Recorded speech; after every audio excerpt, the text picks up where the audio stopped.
میں چلے جاؤ۔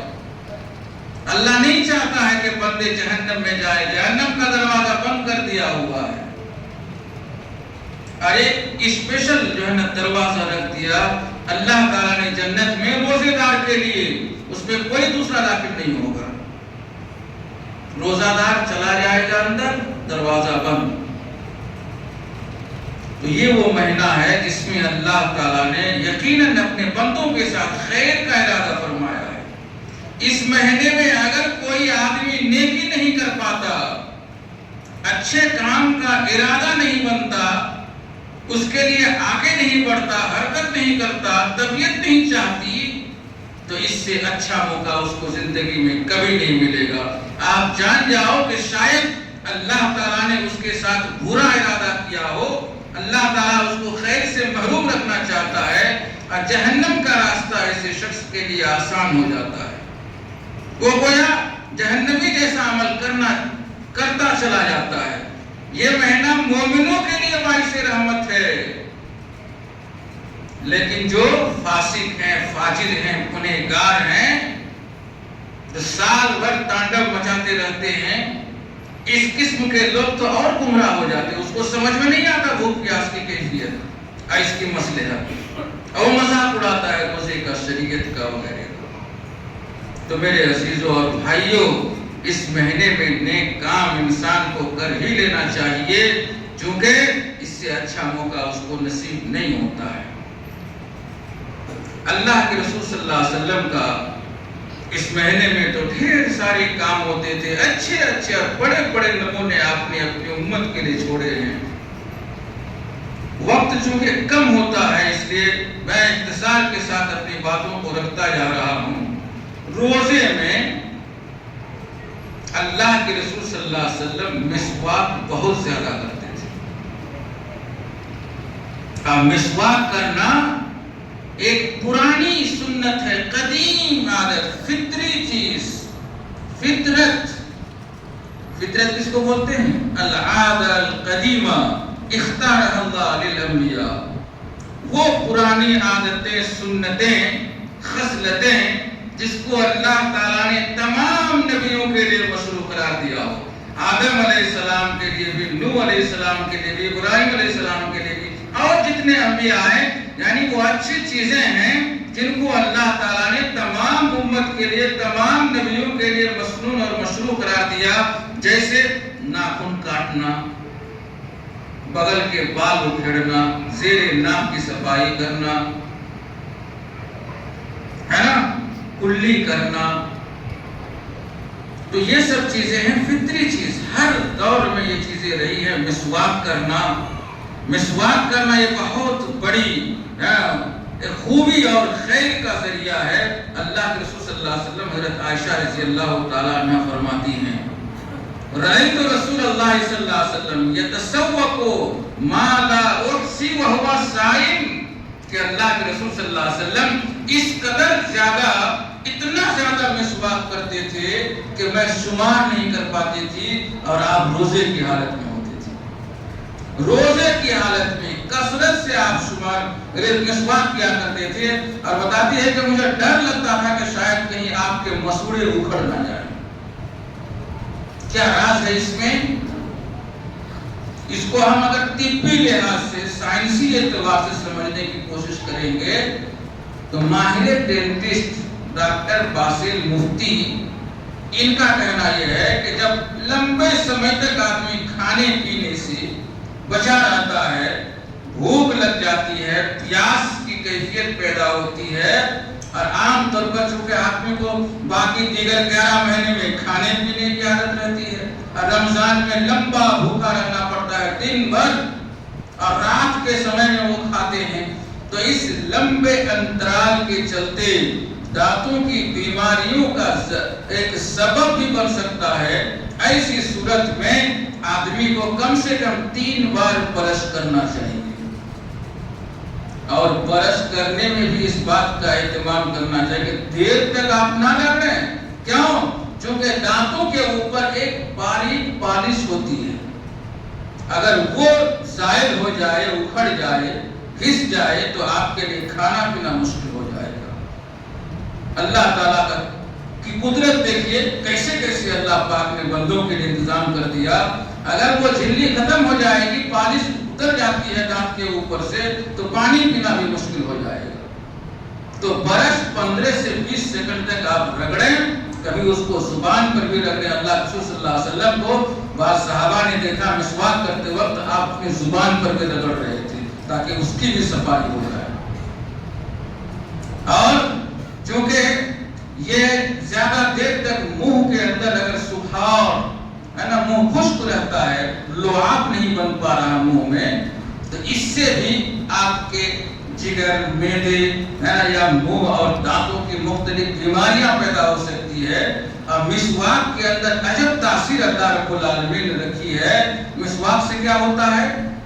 منہ میں لعاب بھی بنتا ہے اور بہت زیادہ خشکی بھی پیدا نہیں ہوتی ہے. تو گویا منہ کی حالت کو معتدل بنائے رکھنے میں مسواک کا بہت بڑا کردار ہوتا ہے.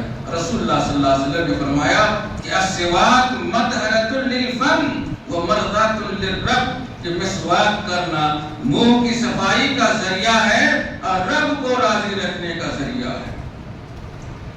شریعت میں دو بہت بڑا فائدہ ہے. سائنس اور طب جو بتائے وہ تو اپنی جگہ ہے ہی، لیکن جب ہمیں شریعت سے، اللہ کے رسول کی باتوں سے اس کا فائدہ سمجھ میں آ گیا، تو یہی ہمارے لیے کافی ہے کہ اللہ رب العالمین کو راضی رکھنے کا ذریعہ. جب یہ بات مومن سنے گا کہ فلاں عمل سے اللہ راضی ہوتا ہے، خوش ہوتا ہے، تو اس عمل کو کرنے میں کیا کرے گا؟ وہ جلدی کرے گا، سبقت کرے گا. اللہ تعالیٰ فرماتے ہیں وَرِضْوَانُ اللَّهِ أَكْبَرُ، قرآن مجید کے اندر کہ اللہ کی خوشنودی سب سے بڑی چیز ہے. تو مومن کو اللہ کی خوشنودی حاصل ہو جائے تو مانو دنیا بھی پا لیا، آخرت بھی اسی کی ہے. اور اگر اللہ ناراض ہو گیا تو آپ کی ساری چیزیں عقارب برباد ہو گئی. روزے کا مقصد تھا انسان کے اندر ایک بھے پیدا کرنا، ڈر پیدا کرنا. تقویٰ کہتے ہیں بچنے کو. تقویٰ بچنے کو. آدمی کسی چیز سے جب ان کو ڈر لگتا ہے نا، کسی نے ڈھیلا پھینکا تو وہ اپنے آپ کو کسی چیز سے آڑ بنا کر کے بچتا ہے، یا بیٹھ جاتا ہے، یا ادھر ادھر ہو جاتا ہے تاکہ بچ جائے اس بات سے. تو اللہ رب العالمین کے غیظ و غضب سے اور جہنم سے بچنے کے لیے اللہ کے درمیان اور اپنے درمیان اچھے اعمال کا سہارا اور آڑ لے لینا، یہی تو تقویٰ ہے. اچھا کام کیجئے، برائی سے بچیے. یہ روزے کا ایک سرمدی اور ابدی پیغام ہے. اگر یہ بات ہم نے حاصل نہ کر سکی، زندگی میں یہ درس ہم نے نہیں لے پایا، تو کیا فائدہ؟ یہ اس سے ہی رمضان آئے گا، چلا جائے گا. اللہ کے رسول صلی اللہ علیہ وسلم فرماتے ہیں، حضرت کعب بن عجرہ رضی اللہ تعالیٰ عنہ، مسند احمد کی روایت صحیح ہے، کہ آپ نے فرمایا کہ ممبر لے آؤ. ممبر جس پہ چڑھ کر کے آدمی خطبہ دیتے ہیں. ممبر لایا گیا. فلم ارتقى درجة قال آمین. جب آپ نے ایک زینہ پہ پاؤں رکھا تو آپ نے فرمایا آمین. آگے پیچھے کچھ نہیں سنائی دیا. ممبر پہ آپ نے پاؤں رکھا اور کیا فرمایا؟ آمین.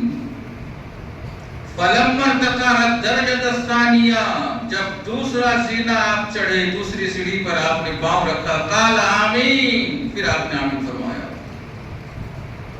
فلم ارتقى الدرجة الثالثہ، جب تیسری سیڑھی، تیسرا زینہ آپ چڑھے، پھر آپ نے فرمایا آمین.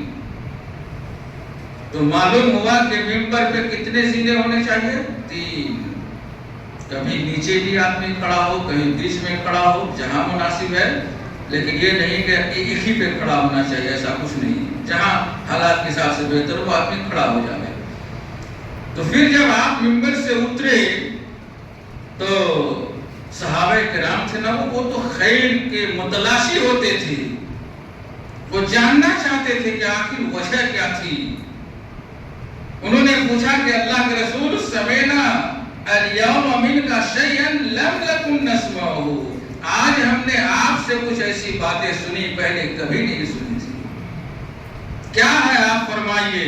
آپ صلی اللہ علیہ وسلم نے فرمایا، جب میں نے پہلے زینے پہ پاؤں رکھا، جبریل آیا اور کہا کہ وہ آدمی من ادرک رمضان غفر له، جس نے رمضان کو پایا اس کی بخشائش نہیں ہوئی، رغم انفہ اس کی ناک کھا گالود، یعنی وہ چوپٹ تہس نہس برباد ہو گیا۔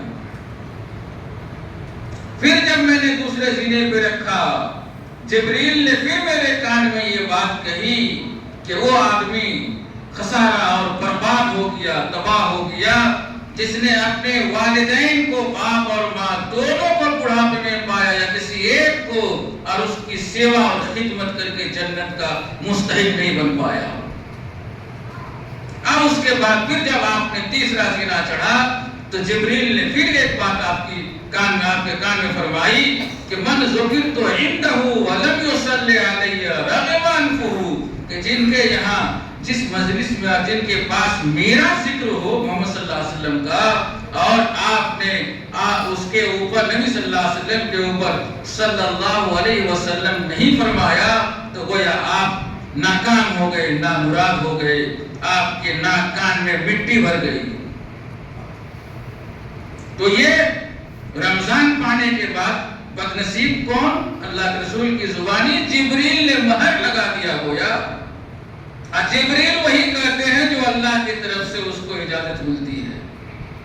جبریل نے کہہ دیا کہ ایسا آدمی ایک دم مہر بدنصیب رمضان پانے کے بعد جو گناہوں کی بخشش نہ کرا سکا۔ تو میرے بھائیو ایک چیز یہ ہو گئی۔ دوسری چیز، آج چونکہ ماہ رمضان کی 18ویں تاریخ ہے، 18 روزہ ختم ہو رہا، اور کل 19 اور پرسوں 20واں روزہ ہوگا انشاءاللہ۔ اب اس خطبے کے بعد چونکہ اور 2 دن کے بعد اس عشرہ اور اس 10 دن کا آغاز ہو جائے گا، جس کی ایک الگ ہی اہمیت ہے مومنوں کی زندگی میں، جس میں اللہ کے رسول صلی اللہ علیہ وسلم اپنا لنگوٹ اچھی طرح سے کس لیتے تھے، لنگی مضبوطی سے باندھ لیتے تھے۔ جب کوئی اہم کام کرنا ہوتا تھا تو عرب والے اپنے کپڑے کو مضبوطی سے کیا کر لیتے تھے؟ باندھ لیتے تھے، تاکہ درمیان میں کہیں ڈھیلا نہ ہو جائے، پھر ڈسٹرب ہو جائے گا۔ اللہ کے رسول صلی اللہ علیہ وسلم اس آخری عشرے میں اپنے ازار، اپنی لنگی کو مضبوطی کے ساتھ باندھ لیتے تھے، خود بھی بیدار ہوتے تھے، بال بچوں کو بھی جگاتے تھے۔ اور ایک حدیث کے اللہ سے فرماتے ہیں کہ اللہ تعالیٰ اس بندے پر رحم فرمائے جو رات میں بیدار ہوا اور جتنی اللہ نے چاہی نماز پڑھی، نفل نمازیں، بیوی کو بھی جگایا۔ اگر اس نے انکار کیا تو اس کے آنکھ میں پانی کا چھینٹا مار کے جگایا۔ یا ایسی بیوی پر بھی اللہ کی رحمت ہوتی ہے جو بیدار ہوئی رات میں اور کچھ نفل انہوں نے نماز پڑھی، دعا کی، شوہر کو بھی جگایا۔ شوہر نے جگنے سے اراد کیا یا جگنا نہیں چاہا تو اس کی آنکھ پر پانی کا چھینٹا انہوں نے ماری اور اس کو جگا کر کے عبادت کے لیے راغب کیا۔ تو اللہ کے رسول صلی اللہ علیہ وسلم اس آخری عشرے میں عبادت کا، صدقات و خیرات کا، سخاوت کا، ہر خیر کی طرف سبقت اور مقابلہ کرنے میں اتنا زیادہ پڑ جاتے تھے، دنیا میں کوئی مثال نہیں ہے اس کی۔ تو یہ اعتکاف لیلۃ القدر کی پہلی رات، وہ سمجھیے اعتکاف کی پہلی رات بھی ہوتی ہے۔ تو 2 چیزیں اہم ہو گئی اس عشرے میں، ایک ہے لیلۃ القدر کی عبادت اور ایک ہے اعتکاف والی عبادت۔ جو آدمی اعتکاف میں بیٹھنا چاہے، بہت بڑی عبادت ہے، ایک مشق کرنا ہے، پریکٹس کرنا ہے آدمی کو کہ برائیوں سے خود کو کیسے جو ہے نہ رکھا جائے الگ تھلگ، اور کیسے اپنے نفس کے اوپر کنٹرول پاؤ۔ اس چیز کی مشق گویا ایک معتکف آدمی کرتا ہے جو مسجد کے کسی گوشے میں بیٹھ کر کے 10 دنوں کا اعتکاف کرتا ہے۔ وہ اعتکاف کے معنی ہوتا ہے رکنا۔ اللہ فرماتے ہیں وَلَا تُبَاشِرُوهُنَّ وَأَنْتُمْ عَاكِفُونَ فِي الْمَسَاجِدِ، اے روزے دارو مسجدوں میں تم اعتکاف بھی کرو اور بیویوں سے مباشرت نہ کرو۔ اعتکاف کی حالت میں اگر کوئی بیوی سے مباشرت کر لیا گھر جا کر کے تو اس کی یہ عبادت ہی کیا ہو جاتی ہے؟ باطل ہو جاتی ہے، ختم۔ تو اعتکاف میں جو آدمی بیٹھنا چاہتا ہے، ایسے شخص کے لیے جو نبوی ہدایت ہے، مسنون طریقہ وہ یہ ہے کہ جب 20واں روزہ ختم ہو، پرسوں کا دن تو مغرب ہونے سے پہلے، سورج غروب ہونے سے پہلے ہی وہ آدمی مسجد کے اندر چلا آئے، مسجد میں آ جائے وہ تیاری کے ساتھ، اور رات اس دن مسجد ہی میں گزارے، اور فجر کی نماز پڑھنے کے بعد وہ اپنی خصوصی جگہ میں جا بسے جہاں پہ اس کو اعتکاف کرنی ہے۔ فجر کی نماز پڑھنے کے بعد وہ بہتر ہے کہ اپنی جگہ میں جائے۔ اور اعتکاف میں جب آدمی بیٹھتا ہے کوئی آسان چیز نہیں ہے میرے بھائی۔ جنت کو اللہ تعالیٰ نے گھیر دیا ہے مشکلات سے۔ اللہ کے رسول فرماتے ہیں کہ حفت الجنہ بالمکارہ، جنت کو اللہ تعالیٰ نے ناپسندیدہ، ناگوار، انچاہا چیزوں سے اللہ نے گھیر دیا ہے۔ جب تک ان نفس کے اوپر گزرنے والی دقتوں اور پریشانیوں کو آپ سامنا کر کے نہیں پہنچیں گے تب تک جنت پانی مشکل ہے، اور جہنم ایک دم شہوات جو من میں آئے کیجئے، جہنم میں جائیے، کہیں کوئی پریشانی نہیں۔ تو ایک آدمی جب اعتکاف میں خود کو روک دیتا ہے اللہ کے لیے، بال بچوں سے، پوری دنیا سے الگ تھلگ ہو کر کے، تو اللہ تعالیٰ کی نگاہ میں اتنا وہ خاص اور VIP آدمی بن جاتا ہے کہ اللہ تعالیٰ فرماتے ہیں کہ میں اس کے اگلے تمام گناہوں کو بخش دیتا ہوں۔ اب ہم لوگ دیکھتے ہیں کہ لوگ اعتکاف میں ہوتا ہے، لیکن ہے نا، تیرا دل تو ہے صنم آشنا، تجھے کیا ملے گا نماز میں؟ دل و دماغ پر تقویٰ کا اثر نہیں ہے، ڈر نہیں ہے، خوف نہیں ہے، وہی ہے نا 70 چوہا کھا کر بلی حج کو چلی والا معاملہ۔ نیک آدمی ہو اور بالکل شریعت کے مطابق اعتکاف گاہ سے اس کو نکلنا کب ہے، اس بات کو آپ اچھی طرح سمجھ لیں۔ حضرت عائشہ فرماتی ہے بہترین فارمولہ کہ لا یخرج المعتکف الا لما لا بد من، کہ معتکف آدمی اپنی جگہ سے تبھی نکلے گا جب کوئی بہت زیادہ ضرورت پیش آ جائے، کہ نکلے بنا کام ہوگا ہی نہیں۔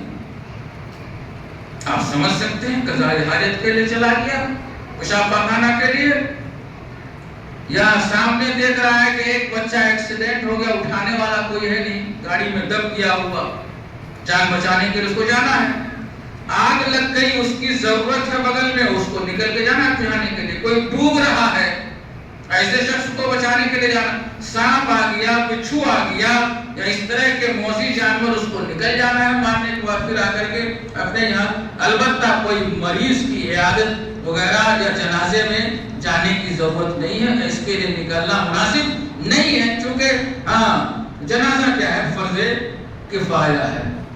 ہم لوگوں کے یہاں بہت اہتمام ہوتا ہے، کہاں کہاں لندن امریکہ سے آدمی جنازے کے لیے آ جاتا، اور بغل میں مسجد ہے، ایک وقت اس کو دکھائی نہیں دیتا۔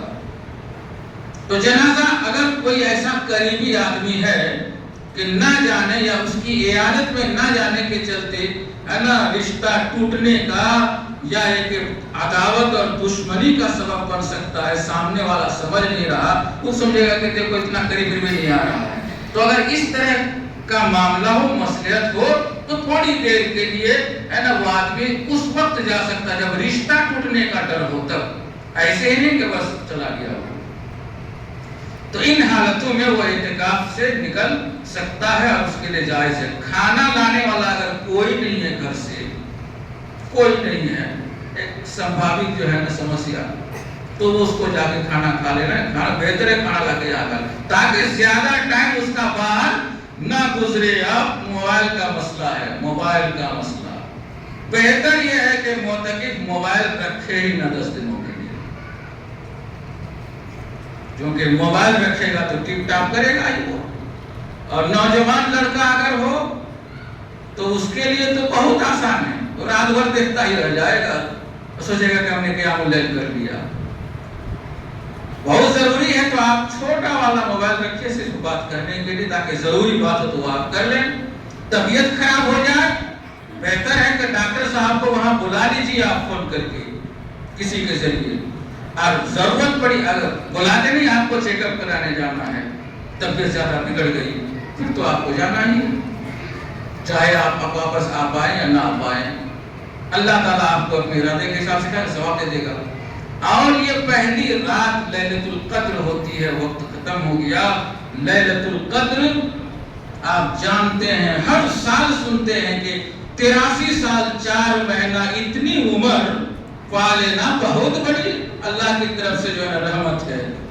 پہلے کی امتوں کی عمریں بہت زیادہ تھی، 1000 سال سے بھی زیادہ، وہ لمبے تڑنگے موٹے ہٹے کٹے ہوتے تھے۔ پھر جو امت گزرتی گئی، نبیوں کا دور ختم ہوتا گیا، بعد میں آتے گئے تو ان کا سائز، ڈھیل ڈول، طاقت ہے نا، جسمانی ساخت، ہر اعتبار سے بعد میں آنے والی امت کمزور ہوتی گئی، اور ایک روایت کے مطابق ہر بعد میں آنے والی امت کو اس سے پہلے جو امت ہوتی تھی اس کے عمر کا آدھا حصہ دیا گیا۔ حضرت عیسیٰ علیہ السلام تھے نا نبی صلی اللہ علیہ وسلم کے آنے سے پہلے، تو حضرت عیسیٰ علیہ السلام کی امت اور ان کے عمر کے بارے میں کہتے ہیں 120 سال، مان لیجیے 120 سال تو نصف 60 سال، اور رسول اللہ صلی اللہ علیہ وسلم کی عمر 63 سال تھی، حضرت عمر کی عمر 63 سال تھی، اتفاق سے ابوبکر کی عمر 63 سال تھی۔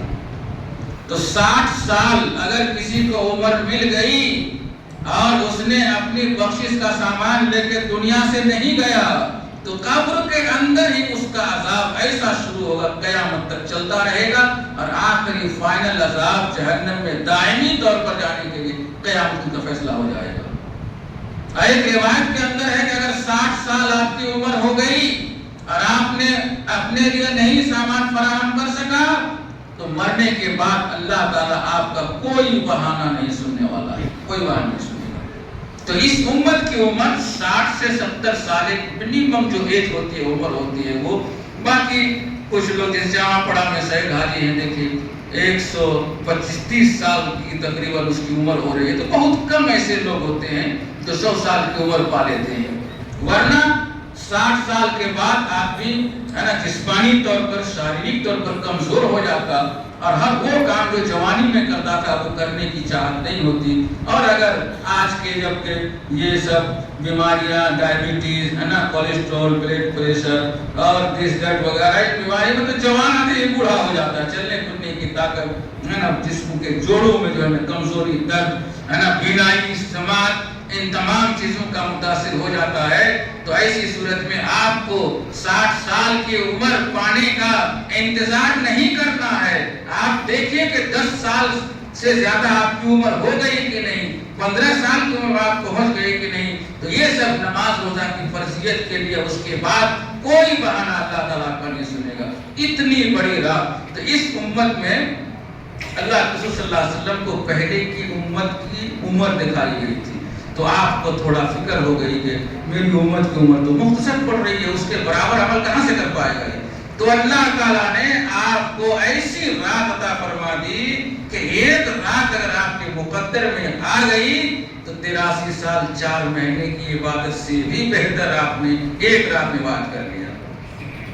1 سیکنڈ کی عبادت لیلۃ القدر کی 23 گھنٹے کی عبادت سے بہتر ہے دیگر دنوں میں۔ 1 سیکنڈ